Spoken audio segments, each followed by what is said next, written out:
이 세션은 통상과 첨단 기술 외교 이 분야에서 차기 정부의 어떤 정책 방향이나 과제에 대해서 논의하려고 합니다. 제가 모두에 그냥 잠깐만 그 트럼프 통상 정책에 대해서 조금 저희가 이해하는 걸 보면요. 아주 간단한 건데요. 이분은 트럼프 대통령은 좀 특이한 생각을 갖고 있어요. 두 가지 면에서.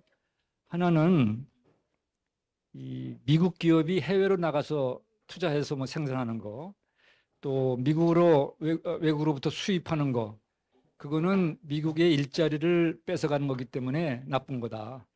그렇기 때문에 우리는 국내에서 생산하는 걸 더 중시하겠다 하는 생각을 굉장히 갖고 있고요. 그거를 이제 선거 캠페인에도 얘기를 했고, 그거를 반영하려고 노력하고 있다 이렇게 보고 있는데, 특히 이제 제조업 분야에 특정 분야의 제조업 분야의 생산, 국내 생산을 강조하고 있는 분입니다. 또 하나의 특이한 점은 미국이 갖는 대규모 무역 적자가 미국은 항상 열어줬는데 상대국들이 문을 닫고 관세를 매기고 비관세 장벽을 통해서 미국 상품을 안 사줬다. 그렇기 때문에 생긴 게 무역 적자다라는 생각을 갖고 있습니다.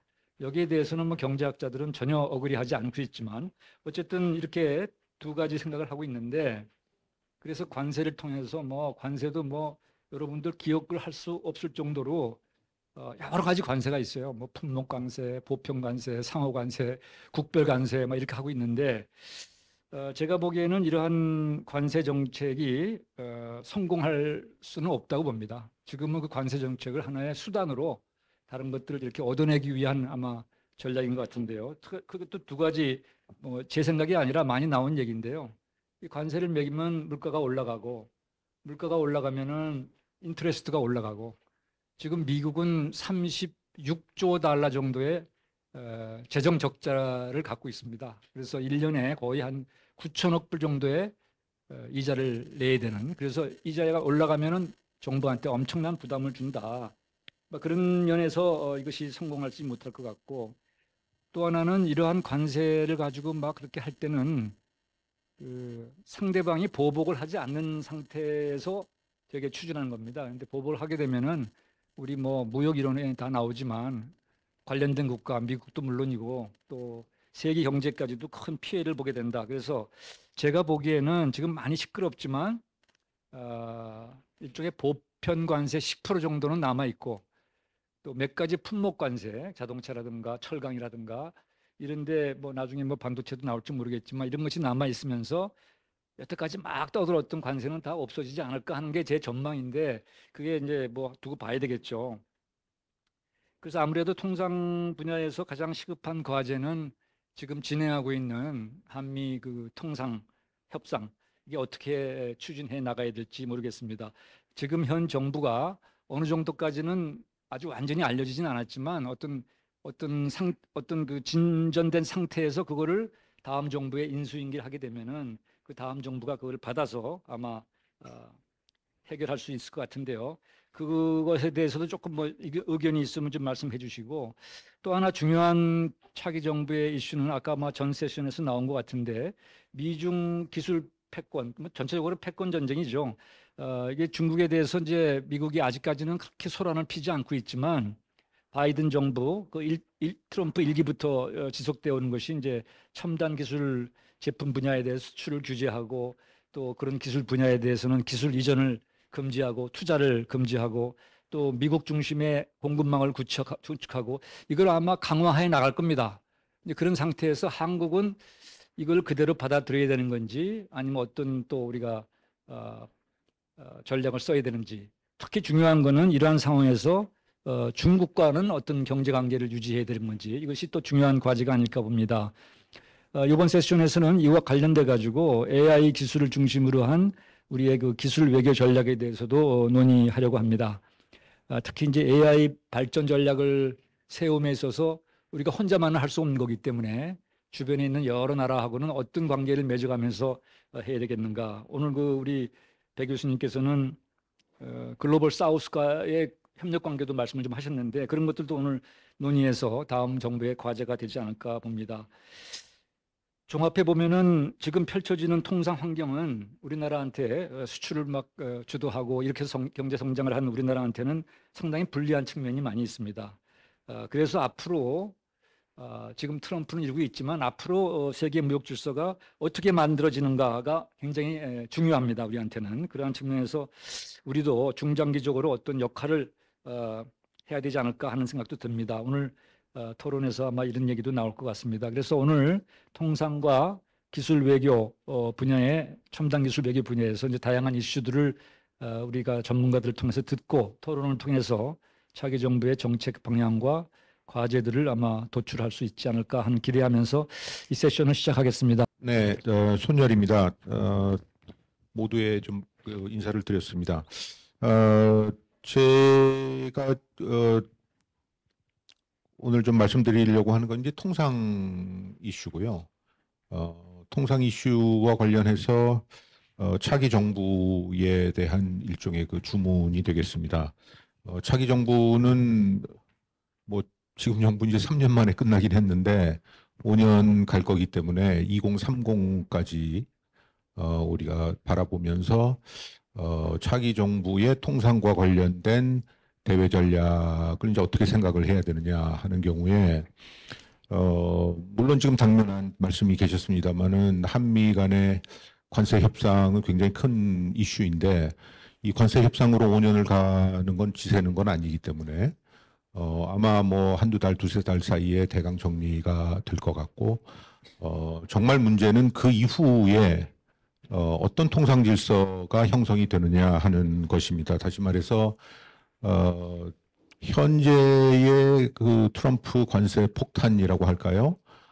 이것을 통해서 기존에 1945년 이후에 우리가 그 누려왔던 그 자유주의 국제 경제 질서는 굉장히 많이 깨져 있다. 따라서 이 상당히 지금 그 혼란에 빠져 있고 어떻게 보면은 이 혼란에서 과거 질서로 다시 돌아가기 상당히 어려운 그런 시점에서 어떤 질서를 이제 만들어 나가야 되는지에 대해서 주요국들 간의 치열한 경쟁이 이미 시작이 되고 있습니다. 따라서 그런 그 어떤 질서 변화 그리고 새로운 질서를 만들기 위한 각축 속에서 한국이 어떤 포지셔닝을 취해야 되고 어떤 전략들을 마련해야 되는지 그게 제가 오늘 말씀드리려고 하는 것입니다. 다시 말해서 기존 질서라고 하는 것은 우리가 그 자유주의 국제 질서, 자유주의 경제 측면에서의 자유주의 국제 질서인데 그것은 법이나 규칙에 기반한 자유와 개방의 국제 질서라고 우리가 부를 수가 있는 것인데 그리고 그 질서는 전 세션에서 나왔습니다만 그 미국에 의해서 조성이 되고 유지가 되어 왔다. 이 국제 질서를 조성하고 유지하는 힘을 갖고 있는 국가를 우리가 패권 국가라고 얘기를 한다면 45년 이후에는 우리는 그 미국의 패권 질서, 경제 패권 질서 속에서 살아왔고 그 속에서 한국은 모범생이고 우등생이었죠. 그렇게 해서 경제 성장을 거듭하고 선진국 대열에 지금 진입을 했는데 미국의 패권 질서가 지금 그 흔들리고 있고 기존의 자유주의 경제 질서는 미국이 지금 그 주도적으로 이것을 지금 흔들고 있는 것이 오늘의 현실이다. 다시 말해서 그 트럼프 관세는 조금 전에 말씀하셨습니다마는 트럼프 대통령 입장에서는 그 기존의 그 자유주의 질서가 사실상 그 미국의 그 제조업 일자리들을 앗아갔다. 그 일자리들이 중국으로 다 넘어갔다. 이것은 중국이 기존의 질서를 그 일종의 그 남용하는, 오용하는 형태로 해서 수출을 많이 하고 수입을 적게 하고 이렇게 해서 미국의 제조업 기반을 약화시키고 나아가서는 미국에게 안보적 문제를, 전략적 문제를 야기를 했다. 따라서 그 이번에 그 트럼프 관세에 의해서 기성 질서의 중심축이었던 WTO는 사실상 무력화된 어떻게 보면은 사망 선고가 내려진 것이라고 우리가 볼 수가 있겠습니다. 그 WTO의 제1조가 무차별 원칙인데 무차별 원칙은 정말 무자비하게 지금 깨져 있고 그것이 다시 복원되기는 굉장히 어렵고 또 WTO 질서 속에서 그 양자 혹은 그 소다자 네트워크들, FTA 네트워크들이 여기 박태호 본부장님이 열심히 만들어 놓으신 건데 그것들도 지금 굉장히 무력화 위기에 있잖아요. 저희가 한미 관세 협상하면서 한미 FTA 얘기는 전혀 할 수가 없는 지금 형편이기 때문에 따라서 그 이런 그 미국이 주도하는 그 혼란 이것들이 지금 보고 있고 이런 점에서는 현 질서는 대강 끝난 것 같다. 따라서 이제 새 질서가 모색이 되고 있는데 그 새 질서의 모색을 우리가 파악을 하는 데 있어서 역시도 가장 중요한 핵심 변수는 미국의 전략, 트럼프 정부의 통상 전략이라 아이러니컬하게도 그렇게 봅니다. 그래서 저희가 이 문제를, 이 이슈를 놓고 내부적으로 토론을 해왔는데 그 토론의 결과는 대강 트럼프 정부는 두 가지 시나리오로 움직일 것이다라고 얘기를 합니다. 그래서 첫 번째는 전략적 재조정 시나리오입니다. 이것은 트럼프 2기가 관세나 이런 그 경제 강압으로 단기적인 이익을 확보하고 힘을 회복한 뒤에는 다시 패권으로 복귀하는데 그 패권 질서라고 하는 것은 과거 질서에 상당히 그 조정된 질서다. 다시 말해서 자유주의 질서의 근간이 어느 정도 다시 회복이 되고 거기에 조금 더 포용적이고 회복력 있는 그런 그 세계화로 조정해 나가는 리글로벌라이제이션에 조정된 자유질서가 될 수 있다. 이것은 1971년도에 그 닉슨의 조정, 그 당시에 소위 닉슨 쇼크라고 얘기를 했던 그 여러 가지 그 닉슨의 그 질서 교란과 같은 그런 그 정책들이 단기간에 정리가 되고 다시 미국이 패권으로 복귀하는 그런 케이스가 되겠습니다. 그래서 하나는 미국의 전략적 재조정이 일어나고 두 번째는 요것도 전 세션에서 나왔습니다만 일본이나 호주, 캐나다, 영국과 같은 CPTPP 핵심 그룹들 그리고 EU가 일종의 그 미국 없는 자유주의 질서를 그 추구하는 그래서 이 두 가지가 서로 마주칠 때 다시 말해서 미국의 전략적 재조정과 미국 없는 자유주의 질서가 서로 만나게 되는 일종의 그 컨버전스가 일어나는 경우에는 조정된 자유주의 질서가 회복될 수도 형성될 수가 있다라고 하는 것이 첫 번째 시나리오고 이 시나리오는 한국의 비교적 한국의 국익에 부합되는 그런 시나리오가 될 것 같습니다. 두 번째는 미국이 일종의 그 전략적 재설계에 나서는 경우입니다. 이것은 재조정이 아니라 리어저스먼트가 아니라 리디자인을 하는 그러니까 기성 질서를 폐기하고 이 미국의 주요국이나 그러니까 동맹국이나 우호국들과 선별적으로 저수준의 느슨한 형태의 특혜 무역 협정을 맺는 그러니까 이게 프리 트레이드 어그리먼트가 아니라 프레퍼런셜 트레이드 어그리먼트를 맺어 나가는 형태. 그리고 중국은 중국 중심대로 브릭스를 기반으로 해서 중국의 세력권을 만들어 나가고 조금 전에 말씀드렸던 그 CPTPP 그룹이나 EU 이쪽은 그 조정된 자유주의의 그 어떤 지역적인 하나의 그 세력권을 만들어 나가는 따라서 그 미국과 중국 그리고 그 CPTPP 그룹과 유럽이 이렇게 세 블락으로 형성이 되고 그 세 블락이 폐쇄적으로 배타적으로 존재를 하는 것이 아니라 여러 가지 형태의 그 프레퍼런셜 트레이드 어그리먼트에 의해서 느슨하게 서로 또 연결되는 어떻게 보면은 우리가 과거에 많이 얘기했던 그 스파게티 볼 같은 형태의 플로리레터럴 네트워크들이 형성되는 이것을 우리가 다중질서화라고 얘기를 할 수가 있을 것 같습니다. 그러니까 그 질서가 서로 다른 질서들이 서로 공존하고 서로 연계돼서 중첩적으로 존재하는 그런 그 질서가 시나리오를 우리가 생각할 수가 있을 것 같고 그 1번이나 2번이 다 안 되는 경우에는 결국은 이제 무질서 그러니까 1930년대와 같은 비극으로 가는 질서 형태가 시나리오가 또 있을 수 있을 것 같습니다. 그런 점에서는 그 우리 입장에서는 우리의 핵심 이익은 규칙 기반 질서인데, 그러니까 규칙과 법에 의해서 그 질서가 유지가 돼야지 어떤 그 강대국의 힘에 의해서 아비트러리하게 이루어지는 것은 강국의 국익에 그 위반되기 때문에 따라서 이 첫 번째 시나리오 조정된 자유주의 질서를가 조성이 될 수 있도록 한국의 외교력을 집중을 해야 된다. 이것은 1세션에서도 나왔습니다만은 일종의 그 질서 건축 외교입니다. 이제까지는 그 질서 속에 주어진 질서 속에서 모범생이고 우등생이 되려고 했다면 이제는 그 질서를 만들어 나가는 그러니까 일종의 그 규칙 제정자로서 한국이 새로운 그 역할을 해야 된다. 이건 새로운 아이덴티티가 되는데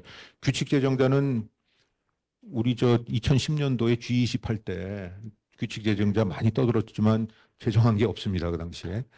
그러나 이제는 정말 그 규칙 제정에 한국이 일익을 담당을 해야 되는 왜냐하면 우리 지금 국익에 결정적으로 연결이 돼 있기 때문에 따라서 그런 측면에서는 그런 측면에서 이제 그 세 가지 저희가 그 프레스크립션을 지금 내고 있는데 첫 번째는 미국이 조정된 자유주의 질서로 선회하도록 한국이 돕는 역할을 해야 된다. 다시 말해서 미국이 패권으로 다시 복귀할 수 있도록 우리가 미국이 아까 나왔던 것처럼 패권을 유지하기 위해서는 지금 현재 미국은 과도한 비용을 치러야 되기 때문에 이 패권을 일정한 정도로 버리거나 혹은 다른 국가에게 전가하려고 하는데 그런 상태에서 한국이 미국의 패권의 부족을 메워주는 역할들을 적극적으로 할 필요가 있다. 따라서 한미의 여러 가지 형태의 무역 협상이 있겠지만 그것들을 이런 형태로 다시 말해서 그 국제 질서 유지를 위해서 미국이 움직일 수 있는 방향으로 한국이 그 지원을 해주는 돕는 역할을 할 필요가 있다라는 것이 첫 번째고 두 번째는 like-minded country 혹은 그 동지국과의 연대입니다. 미국이 없는 자유주의 질서를 만들기 위해서 한국이 적극적으로 그 노력을 해야 되고 그러기 위해서는 CPTPP에 우선적으로 좀 가입을 해야 될 것이다라고 하는 그것이 제안이고요. 그런 측면에서는 또 EU와의 연계도 상당히 중요하다. 제가 최근에 그 25개국의 그 싱크탱크 연합체의 회의를 갔다 왔는데 거기서의 핵심 의제 중에 하나는 미국 없는 자유주의를 만들어 나가야 된다. 그것은 EU와 그 아시아의 혹은 인태의 그 유사 입장국들과의 적극적인 협조로 이뤄 나갈 것이고 그렇게 가는 경우에는 미국은 스스로의 한계를 정치적인 한계 이런 것들을 그 겪어가면서 서서히 진화해서 들어올 수 있게 될 수밖에 없지 않느냐. 그것이 안 되면 세계는 무질서로 갈 수밖에 없다. 그런 그 얘기들이 있었습니다. 따라서 그것이 두 번째고 이렇게 하는 경우에는 이란이건 이란이건 우리의 핵심 파트너는 일본입니다.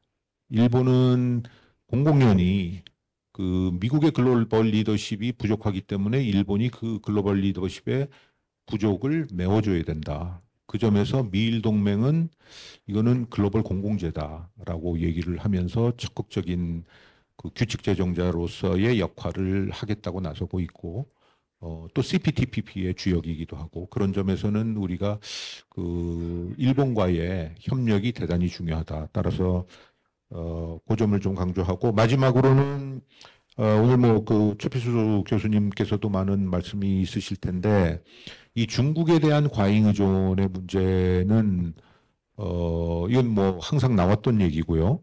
따라서 이 과잉 의존을 한편으로는 일종의 그 차이나 디리스킹의 전략이 우리가 본격적으로 필요합니다. 이게 중국에 대한 그 과잉 의존을 그 시장에서 움직이는 것을 뭐 정부 정책으로 해서 이거를 극적으로 전환시킬 수는 없는 것이고 따라서 중국 정부와의 디리스킹 차원에서의 여러 가지 그 협의와 협력이 필요하다는 거 하나. 그리고 두 번째는 네, 한 줄 남았습니다. 두 번째는 다이버시피케이션인데 다변화도 역시 그 우리가 할 수 있는 다변화의 주요한 타겟은 아세안과 인도다. 따라서 그 기존에 정부가 추진해왔던 인도태평양 전략이 있는데 그 인도태평양 전략의 중심은 이 다변화에 둘 필요가 있다. 이런 점들을 말씀드리면서 발제 마치겠습니다. 네, 감사합니다.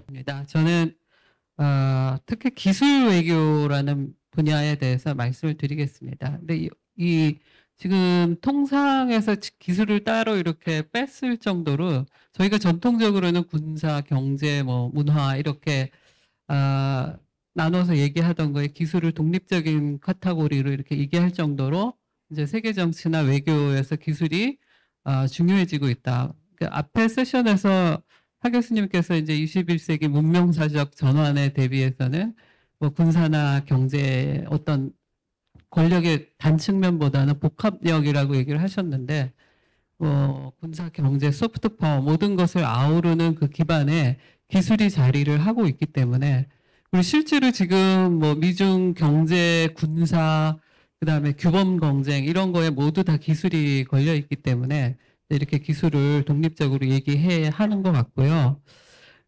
그래서 이제 그 부분에 대해서는 더 이상 뭐 얘기가 필요 없을 정도. 이제 저희가 기술 외교 전략을 짜기 위해서 주목해야 되는 이제 어떤 세계의 기술 지평이라 그럴까? 이런 거에서 몇 가지 흐름들이 있는 것 같습니다. 그래서 뭐 다들 아시는 바와 같이 저는 이제 특별히 AI에 포커스를 둬서 말씀을 드릴 텐데요.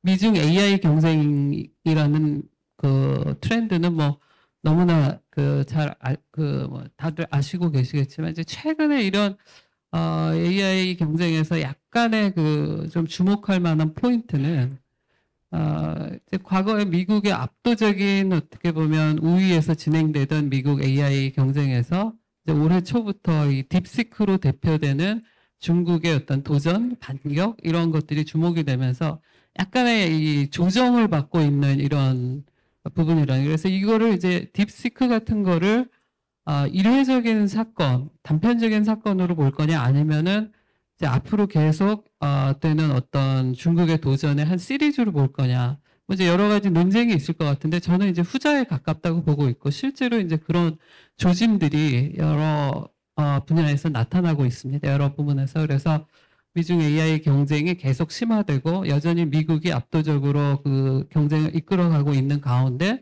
중국의 도전이 조금 가시화되기 시작하고 조금 더 중국 쪽으로 좀 그 축이 약간 이동한다 그럴까? 그런 것들이 보이고 있는 점이 저희가 하나 주목할 거고요. 이게 지속될 거냐 아니면 뭐 계속 미국의 우위가 더 오래될 거냐 하는 파트고요. 또 한 파트는 이제 미중이 경쟁을 한다는 거죠. 그러면 다른 나라들은 이제 뭘 하고 있느냐.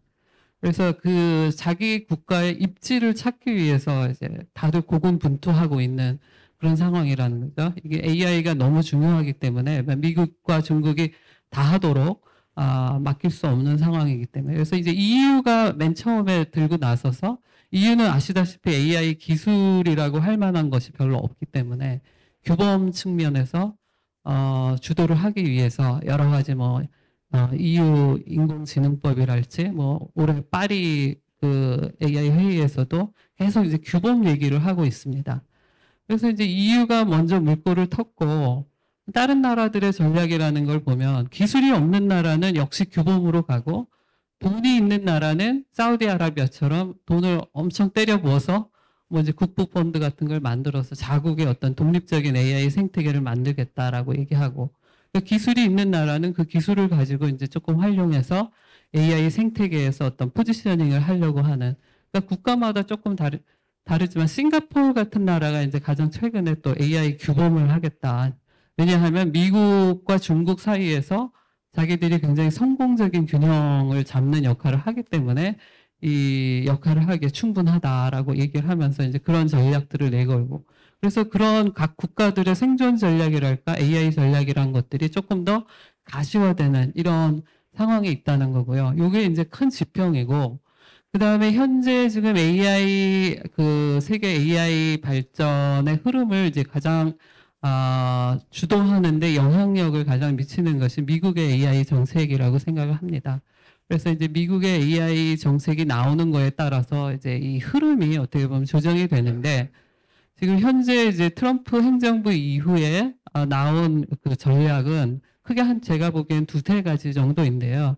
하나는 이제 바이든 정부에서도 뭐 이제 AI 전략이라는 게 뭐 한 나라만 하는 게 아니고 뭐 아직 오래전부터 했었는데 바이든에서 이제 대대적으로 뭐 그 지원을 하면서 바이든 정부의 전략이라는 거는 규제에도 상당히 좀 안전성이랄지 조심스럽게 접근을 했습니다. 그래서 이 AI 혁신과 규제 간의 균형을 잡으려는 여러 가지 이제 행정명령이나 법제 같은 것들이 마련이 됐는데 트럼프 행정부가 들어서자마자 이제 이 규제와 관련된 것들을 다 폐지하고 완화시키는 그래서 혁신 쪽에 방점을 엄청 두는 그런 변화가 진행되고 있고 또 하나는 이제 바이든에서 첨단 기술 정책은 세트로 진행이 됐습니다. 그러니까 대중 견제, 프로텍션 하는 부분하고 자국의 그 경쟁력을 강화하는 부분, 프로모션하는 부분, 그 다음에 타국과의 그 협력을 강화하는 어떤 파트너십이랄지 이런 것들, 소위가 저희가 뭐 3P 정책이라고 하는 것이 파트너십, 그 세트로 움직였고, 사실 미국이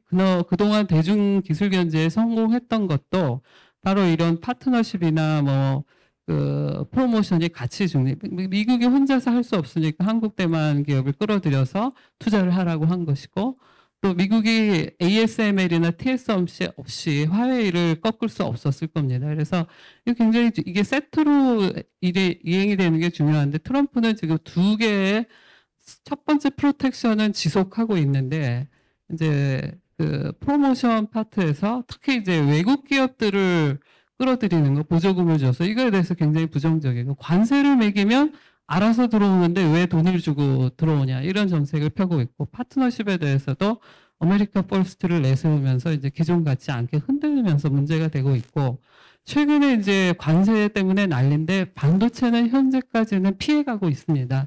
계속 품목별 관세를 예고를 했지만 대만하고 지금 관세 협상을 통해서 전체 32% 관세를 결정하는 와중에도 반도체는 뺐습니다. 이게 미국의 국익이 걸린 문제이기 때문에 그래서 지금 현재 봐야 되는 이런 상황들을 저희가 이제 염두에 두고 차기 정부가 이제 어떤 기술 외교를 할 것이냐라고 이제 얘기를 해보면 제가 과학기술계 쪽에서 가서 얘기를 해보면 이제 AI 프로모션 우리나라 투자가 부족하고 인력이 뭐 약하고 이런 얘기들을 굉장히 많이 하고 있습니다.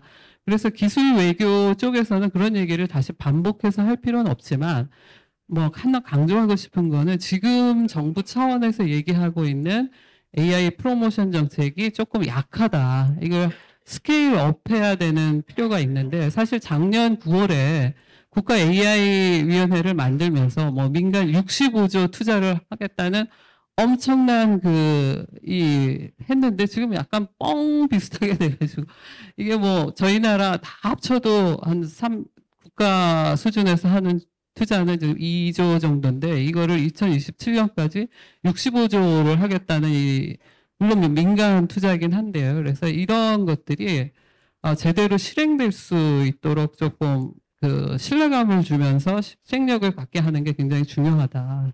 지금 뭐 각 후보들이 다 AI 정책들을 내고 있습니다. 그런데 이게 이제 그냥 말만으로 하는 게 아니고 조금 실행력을 갖도록 하는 거고 이제 거기에 이 기술 외교에서 어떤 얘기를 할 수 있겠는가 하는 부분인데요.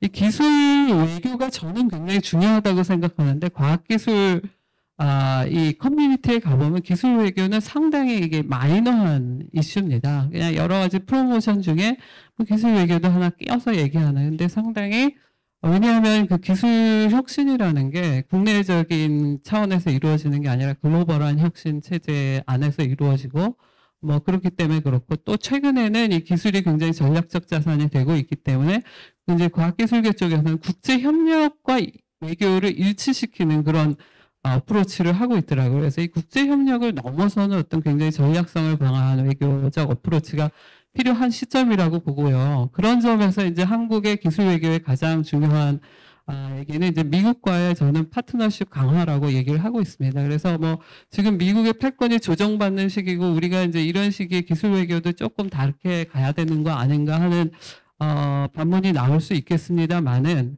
기술 내적인 상황을 보나 기술 외적인 상황을 보나 제가 뭐 여기 적어서 자세히 말씀은 못 드리지만 미국과의 협력이 끊어지면 한국의 기술 혁신은 거의 멈추게 되는 거고 중국과의 협력이 끊어지면 차질을 받게 되는 그래서 어떤 것을 선택할 뭐 이게 꼭 뭐 양자 그 선택적인 것은 아니지만 무엇을 중심에 둬야 할 것인가를 얘기할 때 미국과의 파트너십이고 또 하나는 이 미국이 주도한 뭐 지금 위에서 뭐그 선배님께서 얘기하신 조정된 다자질서라는 게 자유질서 글로벌 혁신 체제가 한국 그 기술 혁신인의 굉장히 중요한 환경이었고 이걸 어떻게든 복원하는 거가 좀 필요하다. 그래서 그렇게 복원해 갈 수 있는 굉장히 중요한 파트너로 미국뿐만이 아니라 미국을 위시한 국가들이 굉장히 중요하기 때문에 한국이 거기서 이제 역할을 하기 위해서는 어쨌든 이제 미국과의 협력을 강화하는 게 중요하고 기존에 사실 그 안보실에서 뭐 AI 협력이나 이런 것들이 있었습니다. 근데 이거를 그 연계 없이 산업부나 과기부와 연계 없이 하다 보니 이게 그냥 말만이고 사실 실질적인 협력이 크게 이루어지지는 못했던 부분이 있습니다. 그래서 그런 어떤 거버넌스를 좀 조정해서 스케일업해서 민간 뭐 정부 간의 협력을 굉장히 강화하는 이런 게 굉장히 기술 외교의 큰 축이 될 것 같고요. 또 하나 이제 중국을 어떻게 할 거냐인데 아시다시피 모두에 말씀드렸듯이 중국이 굉장히 부상을 하고 있어서 이 중국과의 협력의 그 여지를 계속 두기 위해서는 뭐 전략적으로 지금 수출 통제나 뭐 이런 것들이 걸려 있는 것은 좀 힘들어도 이제 기초 과학이나 이 과학의 범위가 넓기 때문에 기술의 범위가 이런 부분을 찾아서 협력을 하는 것이 필요하고 그 다음에 이제 또 한국에 역점을 두는 게 글로벌 AI 거버넌스를 형성하는 파트입니다. 그래서 서울 정상회의를 통해서 이미 원칙을 혁신, 안전, 포용이라고 정했습니다. 그래서 특히 이제 포용이 들어간 게 한국의 굉장히 독특한 측면이고 그렇기 때문에 이 글로벌 사우스의 한국적 AI 모델을 같이 수출을 하고 결합하고 하는 부분입니다. 그리고 제가 이제 마지막으로 언급한 게 그 AI 그 한국만의 소버린 전략 파트인데요.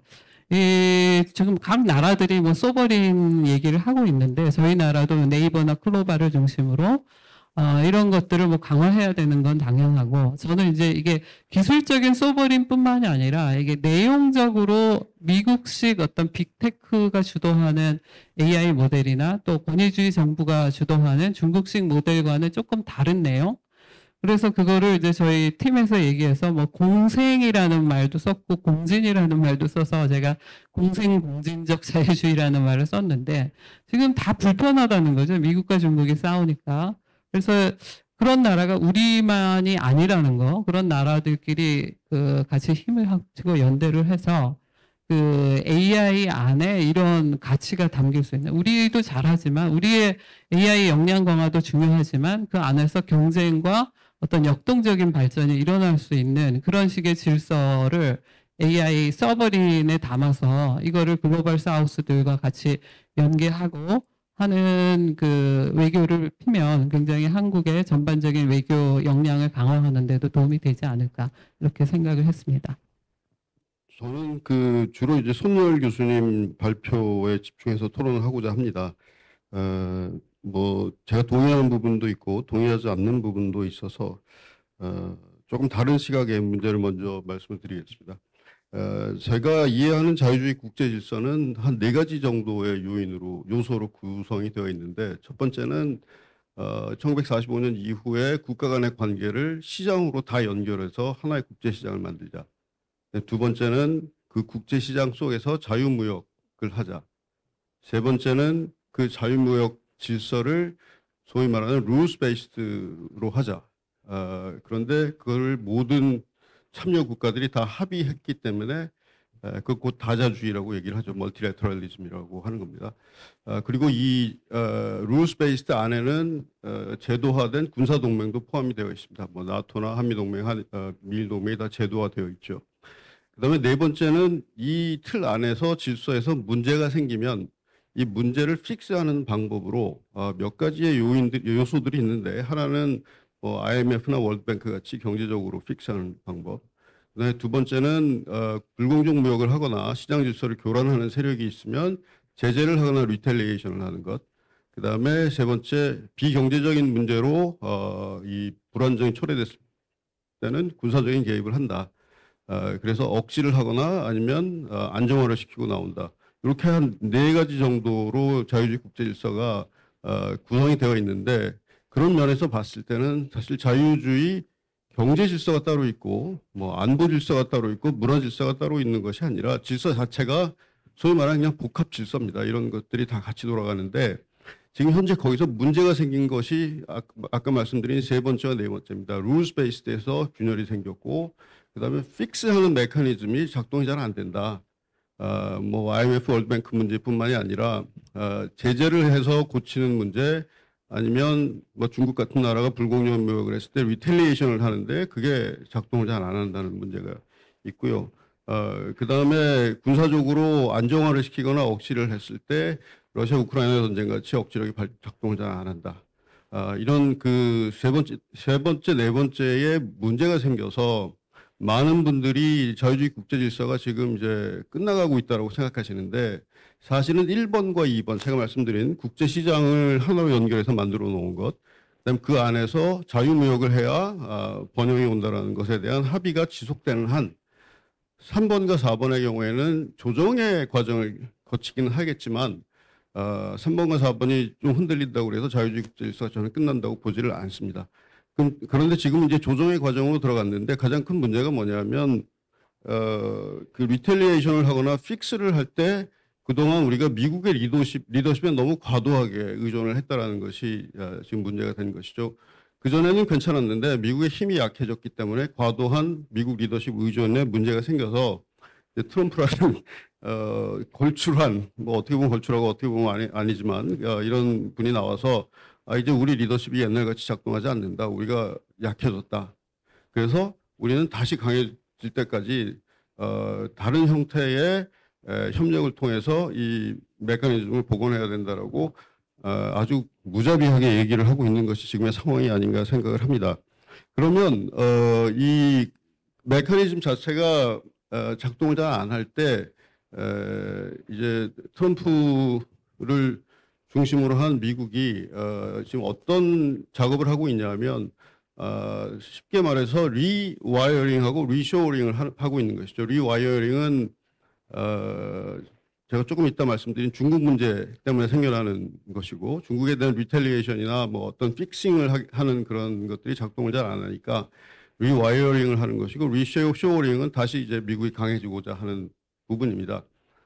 그런데 리와이어링 하는 데 있어서 저희가 지금 가장 크게 겪고 있는 문제가 바로 중국 문제인데, 이 중국 문제는 여태까지 제가 생각했던 그런 중국 문제와 다른 굉장히 특이한 중국 문제가 생겼습니다.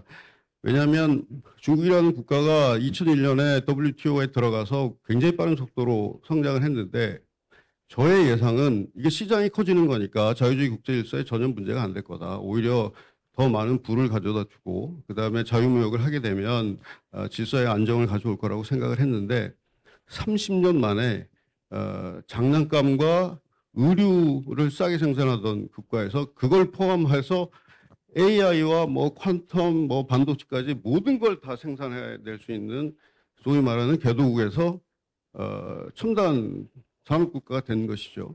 근데 만약에 중국이 중진국 트랩에 걸려 있으면 지금과 같은 문제가 안 생길 텐데, 저희의 예상과 다르게 30년 만에 중진국 트랩을 넘어서서 최첨단 소재까지 다 생산을 하고, 그것을 그 중국 내부의 경제 시스템 때문에 과잉 생산을 해가지고 전 세계를 그 범람을 시키고 있습니다. 이런 물품들을 가지고.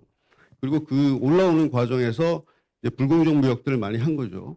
그런데 중진국 트랩에 걸려 있으면은 이것을 리텔리에이션을 하거나 생션을 해서 굳이 뭐 이렇게 고칠 필요가 없었을 거라고 저는 보는데, 이게 워낙 커져 버리니까 미국의 입장에서는 सँ션이나 리텔리에이션을 해서 픽싱을 하지 않으면 당장 미국 자체에도 문제가 생기고 자유주의 국제 질서에도 문제가 생기는 상황이 됐어요. 근데 중국이 갑자기 이렇게 커버리니까 공급망이나 여러 가지 부분을 중국에 의존하는 국가들이 워낙 많이 생겨가지고 이 리텔리에이션 메커니즘이 작동을 하지 않는 겁니다. 그래서 트럼프가 이것을 굉장히 세게 치고 나가면서 협력을 요구를 했는데 워낙 의존도가 심하니까 공급망이나 여러 가지 면에서 유럽이 협력을 잘 안 하고 한국, 일본도 잘 협력을 안 하니까 이제 양자적인 차원에서 세게 밀어붙이는 이제 그런 상황이 도래를 한 것 같습니다. 그래서 지금의 조정 국면은 자유주의 국제 질서의 문제점을 픽스하고 룰스 베이스드 오더를 새로운 룰로 이제 리와이어링하는 과정이라고 저는 보는데 거기서 이제 한국이 취해야 될 입장은 제가 두 가지 정도의 의미로 말씀을 드리면 하나는 협력을 해야 된다. 미국이랑 함께. 왜냐하면 이 중국이라는 문제가 너무나 거대하고 여태까지 생각해 보지 못한 문제이기 때문에 이 국제시장 질서를 무너뜨릴 수가 있다. 그다음에 두 번째는 이 리와이어링을 하는 과정에서 우리가 미국과 함께 새롭게 구성되는 미국의 시장 플랫폼 안에 들어가서 한국이 그 플랫폼을 가장 잘 이용할 수 있는 그런 산업 구조를 그다음에 수출 무역 구조를 만들어야 된다라는 뭐 굉장히 큰 방향인데요. 제가 사실 더 주의하고 있는 부분은 대만 문제입니다. 아까 1세션에서 그 대만 문제가 나왔는데 저희가 대만 문제를 너무 이렇게 이 분리된 이슈로 생각을 하는 것 같아요. 안보 문제로. 근데 사실은 대만 문제가 아까 말씀드린 대로 이게 복합 질서이기 때문에 분리된 문제가 아니고 대만 사태가 터졌다고 가정을 하면 어떠한 형태로든지 대만 문제가 해결이 될 겁니다. 그러면 대만 문제가 해결이 된 이후의 국제 질서를 보게 되면 그 다음에 미국하고 중국의 관계는 거의 뭐 디커플링의 이 최종 단계까지 가는 상황으로 갈 거예요. 대만 문제가 터져버리면. 그리고 리와이어링도 훨씬 더 세게 들어갈 거고 한국이 그야말로 미국하고 중국 사이에서 선택을 하는 그런 상황이 될 겁니다. 대만 사태가 터지면. 그러니까 대만 사태는 터진 다음에 우리가 어떻게 뭘 할 것인가를 고민하는 문제가 아니라 터지지 않게 하는 게 저희의 문제입니다. 그래서 억지력을 어떻게 강화할 것이냐. 그 억지력을 강화하는데 그게 뭐 전략적 위험성이 될 수도 있고 뭐 무슨 한국군은 한국에 치중하고 뭐 미군은 뭐 다른 데 치중을 하고 한국에 있는 미군은 한국 문제에 치중하고 뭐 이런 여러 가지 개념들이 나올 수 있겠지만 억지력을 저해하는 그런 뭐 여러 가지 조치나 방향이나 이런 것들은 외교적으로도 그렇고 국내적으로도 최대한 자제해야 된다. 우리 뭐 대만 사태 터지면 그거 쟤네 문제고 우리 문제 아니다. 이거는 국제 질서를 복합으로 보지 못하기 때문에 그런 겁니다. 그러니까 옛날같이 지정학적인 문제면 그냥 지정학적으로 문제가 해결이 되고 끝났을 텐데 이거는 그게 아니고 그 다음에 우리가 먹고 사는 문제가 어마어마한 영향을 주는 문제이기 때문에 대만 사태 문제에 대해서는 우리가 생각을 좀 달리 해야 된다는 것이고 마지막으로 AI와 관련해서 저는 AI는 지금 대선 주자들이 여러 가지 정책을 말씀드리고 있지만 가장 제가 아쉬운 부분은 뭐 반도체 문제도 그렇고 뭐 플랫폼 문제도 그렇지만 SKT 사태, 그다음에 에너지 문제 이 두 가지에 대해서 너무 신경들을 안 쓰는 것 같아요. SKT와 같은 저 해킹 문제가 나오면 사실은 그 회사는 문 닫아야 됩니다. 근데 이런 보안이 잘 안 돼 있는 국가에 어느 나라에서 와가지고 AI 그 개발을 같이 하겠습니까? 그다음에 AI 뭐 데이터 센터 다 아시겠지만 에너지가 어마어마하게 드는데 뭐 핵 발전이나 이런 문제를 같이 고려하지 않고 AI 강국을 만들겠다라는 것은 저는 아니라고 봅니다. 그래서 뭐 시간이 없으니까 여하튼 지금은 국제 질서의 리와이어링 과정이기 때문에 트럼프의 미국과 1대1로 양자적으로 우리가 얼마나 얻고 얼마나 잃을 것인가를 생각하는 것이 아니라 좀 더 큰 틀 안에서 이 조정 과정을 봐야 된다 이렇게 말씀드리겠습니다. 감사합니다. 먼저 손 교수님 말씀하신 그 미국 없는 자유주의 저도 굉장히 크게 공감을 하고 있습니다. 그러면서 우리가 미국의 최근 행동으로 인해서 다자주의가 종결됐다라고 말씀하시는 건 너무 좀 성급한 것 같고 오히려 저희가 추구해야 되는 건 이런 것 같아요. 양대 원칙. 미국이랑 너희가 무슨 딜하는 거는 그럴 수 있다. 두 번째. 근데 그 원칙을 우리끼리 하지 말자. 이렇게 서로 합의가 되면은 다자주의, 미국을 뺀 다자주의가 완성이 되는 망가지지 않는 셈인 것 같습니다. 최근에 미국과 영국 사이에 맺은 그 조약이 이미 MFA를 다 위반을 했죠. 그러니까 망했다라고 하지 말고, 근데 우리랑 영국 사이엔 그러지 말자라거나 이런 합의가 좀 필요한 것 같은데, 문제는 이제 그런 얘기를 어디 가서 하냐는 것인데, CPTPP처럼 뭐 새롭게 만드는 걸 수도 있고, 기존의 APEC 같은 그런 틀에서도 할 수 있을 것 같은데, 근데 미국이 들어있는 그런 기구 속에서 그런 말을 하기는 어렵다라고 말씀들을 하더라고요. 저 최근에 만난 APEC 그 통상장관 회의 들어가신 분 얘기 들어보니까, 미국이 있는 자리에서 미국 빼고 하자는 얘기는 하기 어려우니까 그럼 새로운 틀을 만들어야 되나? 그런 고민이 필요한 상태인 것 같습니다. 근데 아까 말씀하신 대로 미국 없는 자유주의 질서라는 말을 그 25개국에서 했다고 하시니까 한편 제 생각이 부합하는 것 같습니다. 그리고 무엇보다 이거를 미국이 반대할 것 같지가 않습니다. 미국이 이런 보호주의 확산을 미국이 좋아할까요? 그거 아닐 거 아니에요. 미국이 자기는 보호주의 하더라도 딴 나라가 보호주의 다 하는 거를 원하지 않을 수도 있기 때문에 미국 없는 자유주의 질서 혹은 뭐 미국 예외주의 이런 걸 오히려 우리가 더 적극적으로 한번 해볼 만하다고 생각이 듭니다. 두 번째 말씀드리고 싶은 주제는 중국과의 디리스킹 말씀하셨습니다. 제가 뭐 짧은 기간입니다만 작년에 경제안보 외교부 경제안보위원회 자문위원으로 잠깐 활동했었고 배우정 교수님이 계셨습니다만은 근데 거기서 우리나라 기업이 중국과의 디리스킹을 하기 위해서 노력을 하는 게 이제 보고가 됩니다. 이를테면은 흑연 우리가 너무 중국 흑연을 많이 의존하고 있으니까 어떤 회사에서 그렇다면 우리 스스로 흑연 광물 자원을 개발해 보자라고 해서 했더니 그 이야기가 나오는데 그 이야기의 결론은 이래요. 지정학적 리스크는 피했지만 비즈니스 리스크를 떠안게 됐다. 이렇게 된 거거든요. 그러니까 중국과 디리스킹이라는 게 관념적으로는 뭐 그래야지 하기 쉬운데 그게 뭘 실제로 어떤 뜻인가. 지정학적 리스크는 벗어날 수 있을지 몰라도 광산 개발, 뭐 새로운 등등등에 발생하는 엄청난 리스크를 다 떠안는 그런 셈입니다.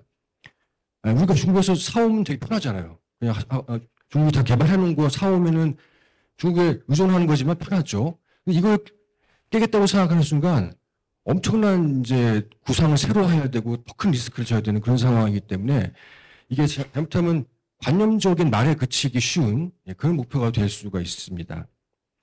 최근에 미중 간의 딜 벌어진 거 보니까 원래 그 트럼프 취임 전에 그 프로젝트 2025라는 데서 중국과의 디커플링 아젠다가 쫙 나왔었습니다. 그러면서 그거만 보면은 마치 미중 간의 디커플링이 될 것처럼 나와 있었습니다만은 최근에 미중 합의한 거를 보니까 그게 아니라 오히려 미국의 목표는 중국 시장 개방이 있었던 것이 아닌가? 라고 할 정도로 과거의 그런 아젠다는 접어놓은 그런 모습을 보이고 있고 또 트럼프 대통령은 최근에 중국과의 관계를 토탈 리셋이라고 말했는데 모르겠어요. 그 말 뜻이 리셋이란 게 갖고 하신다는 건지 뭘 하신다는 건지 정확히 모르겠습니다만은 아무튼 그런 표현을 하면서 하는 행동을 보면은 그 중국을 관세를 무기로 중국에게 압박을 하면서 중국 시장을 개방하려는 뭐 그런 행태를 보이고 있는 것으로 제가 파악을 했습니다.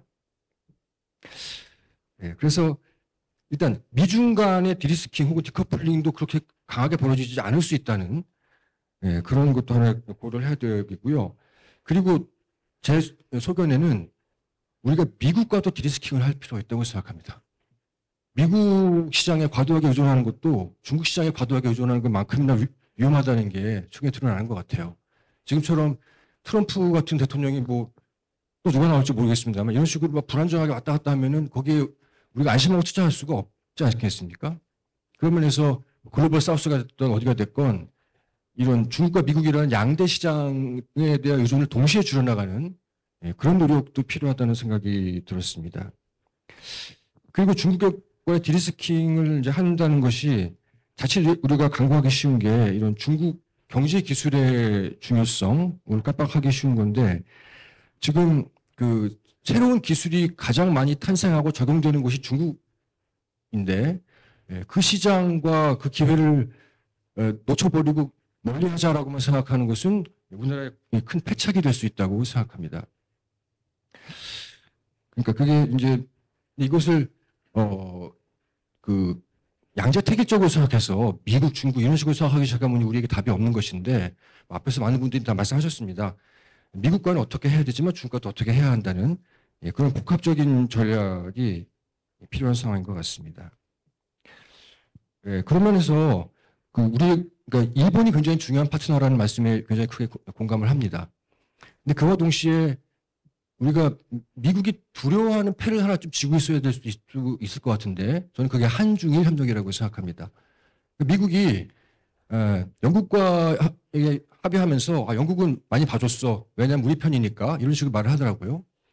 근데 반면에 그 우방인 줄 알았던 우크라이나에 대해서는 네가 가진 카드가 뭐야? 라고 하면서 압박을 하잖아요. 그러니까 우리도 보면은 미국이 동맹인 것도 좋은데 미국에게 부담스러운 우리가 구사할 수 있는 카드가 하나쯤 있어야 되는데 그게 한중일 협력이라고 생각합니다. 올해 초에 한중일 그 통상장관 회담이 열렸었을 때 미국 상원의원이 그거 보면서 이거 너무 놀랬다. 응? 이거 트럼프의 압박이 저런 걸 가져온 거 아니냐라는 식으로 이제 말했던 적이 있었는데 말하자면 미국이 그걸 두려워하는 거 아니겠습니까? 그래서 우리가 실제로 뭐 한중일 협력이라는 게 어디까지 갈지 모르겠습니다만은 적어도 미국에게 보내는 신호, 미국에게 보내는 압박으로라도 이런 한중일이라는 틀을 활용할 필요가 있지 않은가 그런 생각을 해봤습니다. 네, 배우자 교수님 말씀해 주신 인공지능 재미있는 주제를 많이 배웠던 것 같습니다. 제가 인공지능을 뭐 잘 모릅니다만은 근데 인공지능 자체가 진화를 하고 있는데 이 인공지능의 진화 자체가 인공지능과 관련된 국제협력 이슈를 다 덮어버릴 수도 있다는 그런 생각이 드는데 이를테면 이제 한번 이런 질문을 한번 생각해 보십시오. 챗GPT와 알파고가 바둑을 두면 누가 이길까요? 챗GPT는 자율주행을 할 수 있을까요? 없을까요? 한영 번역을 챗GPT가 잘할까요? 네이버가 잘할까요? 이 어떤 의미냐면요. 인공지능이라는 것이 이제 발달하기 시작하면은 어떤 영역을 초월해서 막 발달할 수가 있는 것이고, 그게 이제 인공지능 업계에서는 ANI에서 HI로 간다. Artificial Narrow Intelligence. 좁은 영역의 특정 기능만 수행하는 인공지능이 점점점 보편적인 HI, 제너럴한 데까지 간다. 그게 이제 인공지능 발달 업계에서 하는 얘기인데, HI가 되면 거기서 네 거 내 거가 무슨 큰 의미가 있는가. 그런 의미에서 우리 고유의 AI라는 것이 가능한가 필요한가 뭐 이제 그런 장기적으로 보면은 그런 말도 안 되는 생각을 좀 해보고 있는 중입니다. 그러니까 인공지능이라는 게 결국은 수렴하는가 무한히 발전하는가. 사람의 IQ는 아무 높아봐야 뭐 300을 넘지 않을 거 아니에요. 그런 것처럼 인공지능은 근데 300, 400 막 발전을 할 건지 아니면 수렴할 건지 만약에 결국 수렴을 한다면 미국, 중국, 한국 다 그냥 하나씩 가지고 있으면 되는데 계속 발전한다면 우리가 계속 발전하는 거를 두고 우리 거를 그냥 갖겠다라는 게 무의미한 생각일 수가 있지 않겠습니까? 실제로 요즘은 한국 기업들, 그러니까 현대차 같은 경우도 중국에다가 투자를 많이 하는데 그게 뭐 딴 게 아니라 중국의 자율주행 기술을 이제 배우려고 하는 거거든요. 그 인공지능이라는 게 엔지니어가 무슨 기술을 가지고 개발했다는 차원이 아니라 얼마나 많은 데이터를 가지고 소화하고 있는가, 이제 그게 인공지능 발전의 더 중요한 질문인데, 그러면서 데이터의 양과 질로 보면은 미국과 중국 외에는 뛰어난 인공지능을 만들 수 있는 나라가 없습니다. 그러니까 우리는 나름대로 뭔가 개발하는 것보다는 미중과 사이에서 그걸 잘 이용하거나 가장 뛰어난 걸 차용해서 쓰면 되는 그런 전략으로 가야 되는 게 아닌가라는 생각도 들었고, 그러면은 우리나라는 우리나라 잘하고 있는 제조업이라는 게 있으니까 그것과 인공지능을 결합한 뭐 스마트 제조업 이런 식으로 해야하는 것이 우리의 그 인공지능 활용 전략이 되지 않을까. 우리 스스로 좋은 인공지능을 개발하려는 것은 사실 불필요한 노력이 되지 않을까라는 그런 생각을 좀 해봤습니다. 시간이 좀 남은 것 같아서 앞서 세에서도 그랬습니다만은 우리가 이제 이런 한미 동맹과 그랜드 전략 이런 얘기를 많이 하게 됩니다. 예. 근데 지금 그 과거에 한미 동맹 기초에서 우리가 이제 동아시아에서 이러이러한 발전을 이룬 건 맞는데, 근데 또 한편으로 생각하면요, 최근 30년간 일본이 겪은 게 우리가 30년간 우리가 겪을 그런 모습이 있다고 생각하면은 어떤 거냐면은 굳건한 한미 동맹 속에서 점점 쇠락해가는 나라가 되는 거예요. 그러니까 우리나라가 진짜 발전해 나갈 그게 새로운 동력이 어디 있을까라는 생각을 잠깐 그걸 빼놓고 미중 간에만 생각하고 그러니까 포지션만 생각하면 이제 그렇게 되는 게 쉬울 것 같은데 그 틀을 벗어나서 생각해 보면은 과거에는 한미 동맹 때문에 이렇게 발전했지만은 앞으로도 그럴 것인가? 앞으로 우리의 잠재적인 최대 경협 파트너는 북한일 수도 있고 중국일 수도 있는데 그 가능성을 배제하고서 생각하면은 이제 일본처럼 되는 거거든요. 그냥 한미 국가 동맹 속에서 천천히 쇠락해가는 나라가 되는 건데 우리가 과연 그런 비결을 바랄 것인가? 그걸 넘어서는 정말 대전략이 필요한 거 아닌가라는 생각을 해봤습니다. 두 분 그 코멘트 굉장히 흥미롭게 잘 들었습니다. 감사드리고요. 이금 교수님 그 자유주의 국제질서 말씀을 쭉 해주셨는데 자유주의 국제질서라는 게 뭐 안보 따로 경제 따로 있는 게 아니다라고 하는 건 뭐 그리고 복합 질서다라고 하는 건 뭐 당연히 동의가 되는 부분이고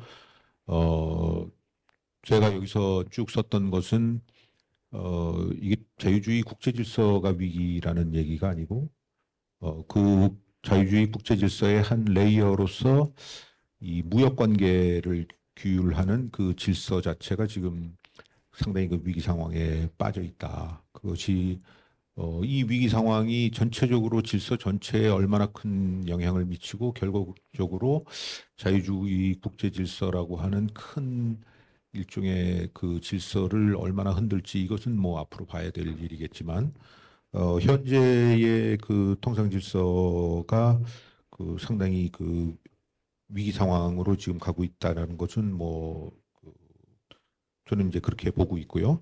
이제 그런 차원에서 이 룰의 문제를 이제 좀 제기를 해주신 것 같아요. 그래서 리와이어링 이런 개념을 포함하면서 그러니까 이 룰스 베이스드 오더가 굉장히 그 중요한 자유주의 국제 질서의 한 요소인데 그 뭐 말씀하셨지만은 이게 시장이고 자유무역이기 때문에 룰이 필요 없는 게 아니고 그것을 확립하기 위해서는 룰이 필요한 거잖아요. 그러니까 more markets, more rule이라고 얘기를 하는 것처럼 그러니까 그 디레귤레이션이 있으면은 끊임없이 리레귤레이션이 있어서 그 마켓이 제대로 펑션하게 만들어주는 그런 차원에서의 그 룰이 베이스가 된 질서가 여태까지 그 있어 왔는데 그 질서가 깨지는 것은 기성에 갖고 있었던 일종의 올드 룰 중에서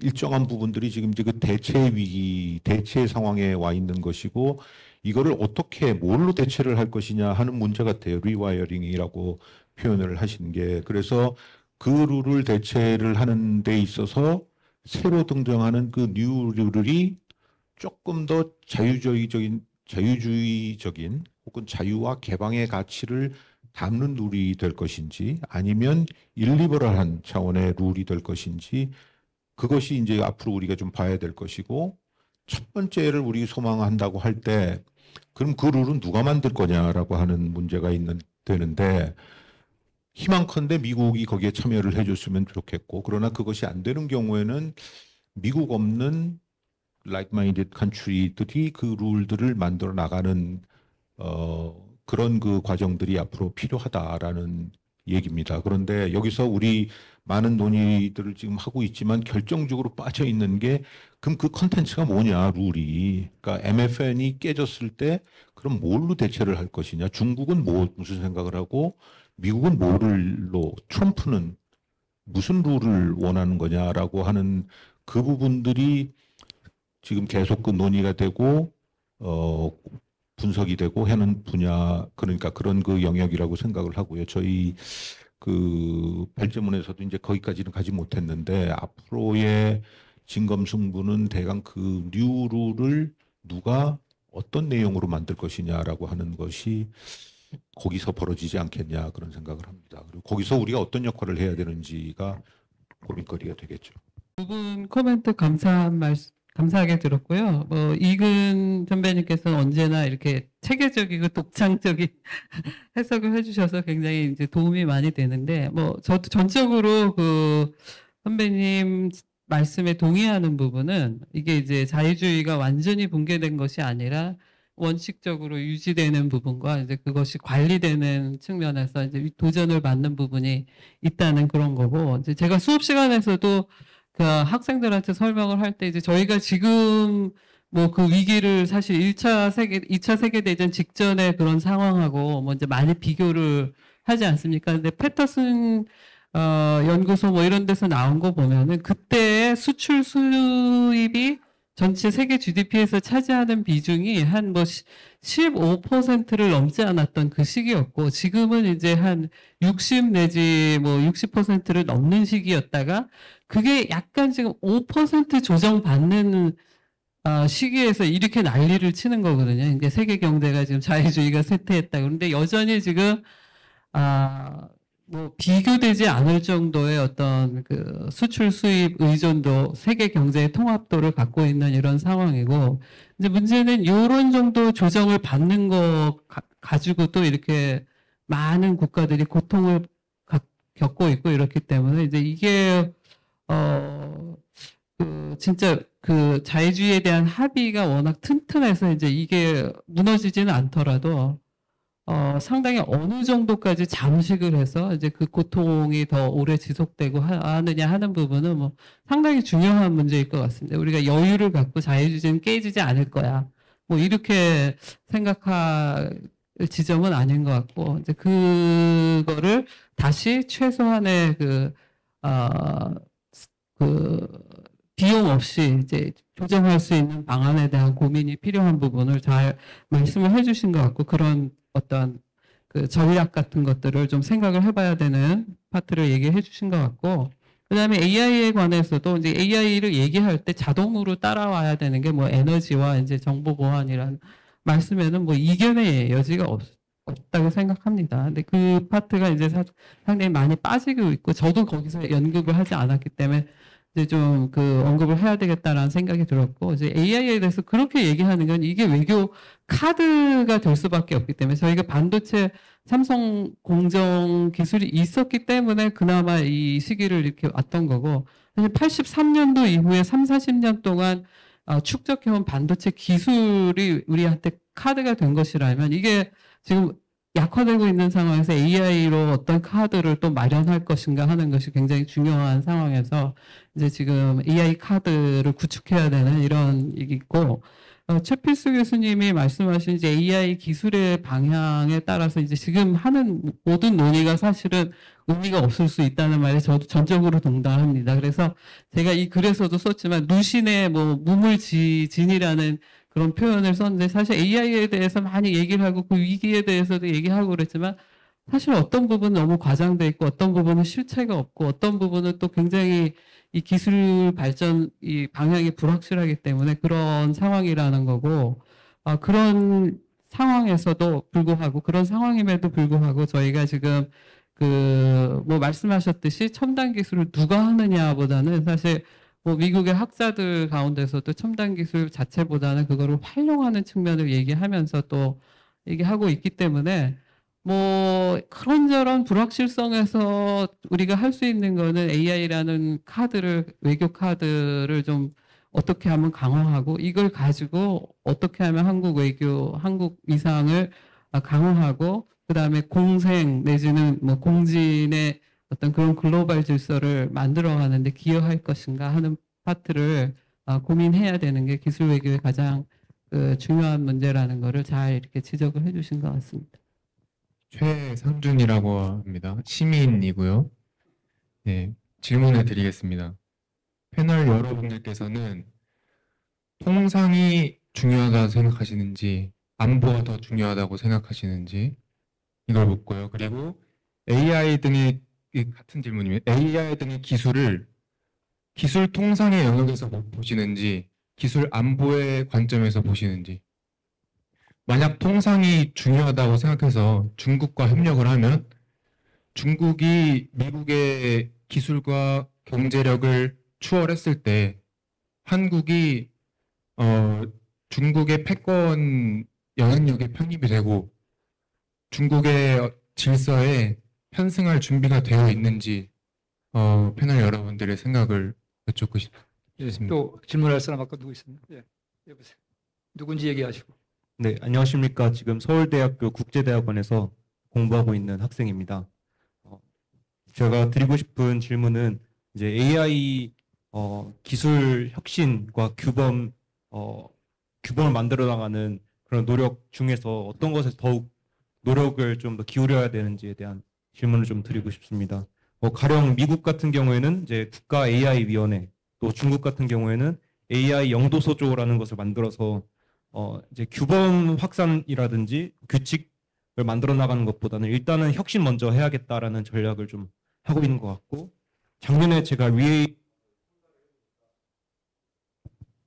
가서 참가를 해보니까 정작 미국이나 중국 같은 이제 강대국들은 오지 않았고, 이제 EU나 나토에서도 좀 별로 중요하지 않은 부서에서 이제 귀빈들이 많이 왔더라고요. 이제 더 중요한 EU 커미션 멤버라든지 이런 분들은 이제 많이 오지 않았습니다. 이제 그 말은 뭐냐 하면은 짧게 해야 될 것 같아요. 네, 이제 그런 강대국들마저도 이제 규범보다는 혁신에 좀 더 초점을 맞추고 있는데, 이제 우리나라는 어느 쪽에 좀 더 초점을 맞춰야 되고, 기술 외교 측면에서는 이제 규범 외교에 초점을 맞춰야 되는지 아니면 혁신 외교에 초점을 맞춰야 되는지 좀 말씀해 주시면 감사하겠습니다. 알겠습니다. 두 질문이 나왔기 때문에 첫 번째 질문은 우리 이경 교수님하고 손 교수님하고 좀 나눠서 잠깐 얘기할 수 있을까요? 통상하고 안보 자꾸 구별해서 생각하려고 하는데 생각을 해보십시오. 지금 한국이 미국이랑 같이 통상 관계가 없으면 미국이 한국을 지켜줄 이유가 없는 겁니다.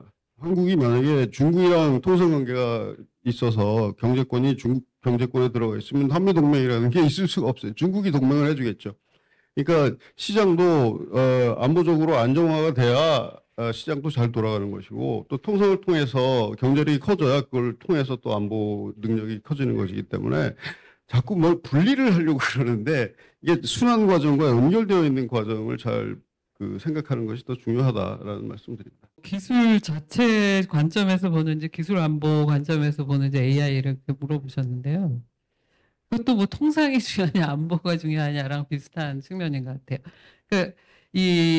항상 역사적으로 전략 기술이라는 게 있었거든요. 그래서 심지어 이 미중 기술 갈등이 불거지기 전에 또 바세나르 체제나 이런 데서 전략 기술이라는 걸 부분적으로 통제를 했습니다. 근데 AI와 반도체의 문제는 이제 이게 더 깊숙이 더 범위가 넓게 이 전략성을 가지는 파트들이 이제 확장되면서 이거를 거의 나누기가 힘들게 됐다는, 과거에는 어디까지 전략 기술이고 어디까지는 그냥 기술이다라는 것이 비교적 라인이 명백해서 바세나르 체제나 뭐 이런 예외적인 체제를 통해서 규제를 했었는데 전반적으로는 자유무역이지만, 근데 지금은 기술의 전략성이 확장되고 기술의 범위도 확장되고 뭐 이렇게 되면서 두 개가 굉장히 어렵기 때문에 AI를 어디를 중심으로 보세요라고 하면 대답하기가 어려운 것 같고, 국가 AI 위원회가 이제 만들어졌을 때 5개 분과 중에 이제 하나가 안보 분과였습니다. 그래서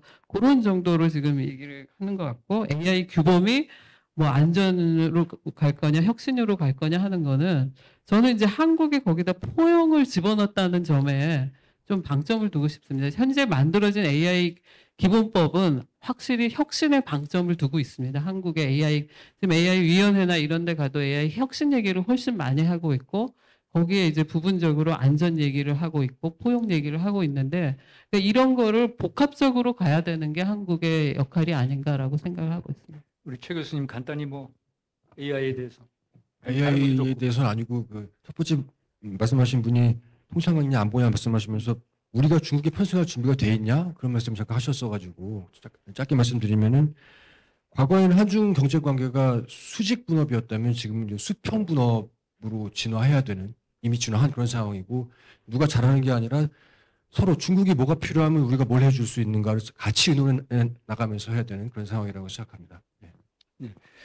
자, 시간이 다 돼서 이제 끝내려고 합니다. 제가 사회자로서 느낀 거 한두 가지만 말씀드리고 끝내려고 그러는데요. 지금 이제 미국 얘기 나오고 중국 얘기 나오고 그런데 지금 질문에서 나왔지만 안보가 중요하냐, 통상이 중요하냐가 아니라 원래 국가 안보의 개념이라는 게 뚜렷이 있었는데 세상이 발전되면서 이제 안보가 이제 기술도 되고 경제도 되고 환경도 되고 막 와가지고 그게 다 통상으로 막 들어왔단 말이죠. 그래서 어떤 진화되는 과정에서 그렇게 돼버린 거예요. 어느 게 중요한 게 아니라. 그래서 그건 우리가 무시 못할 건데 저는 이제 이런 생각을 해봅니다. 중국 사람도 항상 생각하는 게 미국이 생각하는 안보 때문에 통상 어떻게 제한하고 있어. 그걸 좀 한번 확실하게 얘기 좀 해봐.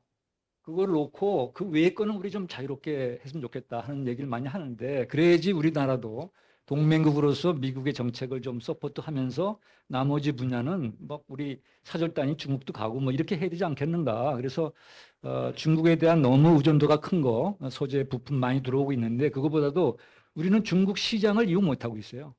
중국의 소비 시장을 우리가 이용 못하고 있는데 그거는 지금 중국 내에서 생산할 수 없지만 임금이 비싸져서 다른 데서 만들어서 중국에 공략해야 됩니다. 그러면 우리가 한중 관계가 더 깊어질 수밖에 없어요. 이제 그런 측면도 좀 봤으면 좋겠다 그러고 또 하나 이제 우리 이군 교수님께서 미국이 이제 리와이링 하고 있다는데 정말 미국의 정책 담당자들이 그런 걸 생각하고 있을까요? 난 트럼프는 그런 거 전혀 생각 안 하고 그냥 막 나가는 것 같은 느낌이 드는데 그래서 솔루션으로 말씀하실 때 사실은 이제 바이든 이때 어떤 얘기했었는가 하면 WTO에서 미국하고 EU하고 일본이 모여가지고 페이퍼까지 썼어요. 써가지고 중국의 서브시디, 중국의 디벨로핑 컨트리 스테이터스 이거 좀 깨야겠다. 이런 식으로 막 나가다가 그냥 그걸 포기해버리고 자기들도 막 보조금을 줬잖아요. 그래서 지금 바이든 정책은 정말 다자 룰 중에서 가장 중요한 중국이 범하고 있는 불공정한 무역 관행 이거를 깰 수 있는 건 안 하고 그냥 다 인디비주얼리 하기 때문에 만약에 중국이 미국의 말을 들어서 깼다 그러면 그거를 다른 나라에 적용할 건가? 그건 모르는 거잖아요. 그래서 지금 WTO에서는 이제 완전히 이제 그 기능이 멈췄지만 소위 말해서 소다자주의 그러니까 like-minded country끼리 어떤 싱글 이슈에 대해서 어그리를 하고 멤버십을 오픈하는 거예요. 그거를 다른 멤버들이 하지 못하게 했었는데 앞으로 그런 것들이 좀 나간다면은 소위 말해서 프루레터럴 트레이드 어그리먼트 이것들이 좀 몇 개 생기지 않겠는가. 그러다가 우리는 페어하다 오픈했단 말이야. 그러면서 우리가 룰을 좀 이렇게 인핸스 시켜나가면 아까 CPTPP랑 비슷한 게 아닌가 싶고요. 아까 그런 최필수 교수님이 말씀하신 거에 아주 제가 공감하는 거는 사실 우리나라가 미국이랑도 좀 대응하고 중국도 뭐 우리한테 관심이 있고 EU도 관심이 있는 이유는 사실 우리나라의 경제 발전이 임프레시브한 게 아니라 그것도 중요하지만 우리 기업들이 임프레시브해요. 우리 지금 글로벌 기업들이 어디 나가 보면은 manufacturing capability는 넘버 원. 중국이 따라오고 있지만 그 사람은 못 믿어. 일본은 확 쳐지고요. 그러니까 우리는 그거를 활용해야 돼요. 그런 측면에서는 AI도 우리가 막 만들어서 독자적으로 발전하는 것도 중요하지만 그게 manufacturing capability하고 연결되면은 우리는 굉장한 강국이 될 수 있고 그거를 위해서 AI 부분에서도 외국에서 우리가 협력하자. R&D 같이 하자. 이런 것도 들어올 수 있지 않겠는가 하는 생각을 잠깐 했습니다. 제가 너무 주제 넘게 많이 얘기했는데요. 이걸로 이 세션은 끝내겠습니다. 여기 토론자 발표자한테 박수를 한번 보내주십시오. 감사합니다.